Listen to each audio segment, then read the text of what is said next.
Korang beli je benda ni kan. Kalau bini korang bebel-bebel, korang pakai je. Confirm tak dengar.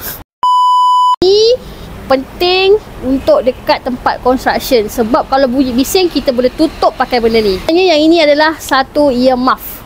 Okay, yang ni untuk menutup telinga korang daripada bunyi-bunyi yang merengsa kan. Okay, so yang ini senang aja cara nak pakai. Sebenarnya dia dah pakai dah, tapi saya buka balik. Okay, korang nampak ni. Yang ni just korang masukkan kat sini kan. Okay, yang ini korang boleh adjust untuk dia punya ketinggian. Nak tinggi ke, nak rendah ke. Lepas tu korang nak kunci dia, korang just pusing je rubber ni.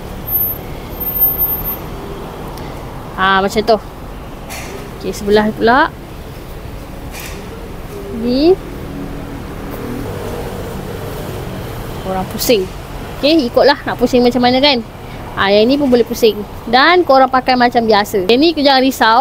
Dia jenis rubber. Senang lah. Memang tak dengar lah. Okay, yang ni dia walaupun ringan kan. Saya pun tak apa nak dengar suara saya. Okay, macam dekat depan ni ada kereta lalang-lalang, saya tak dengar. Apalagi kalau korang buat kerja construction, tak dengar.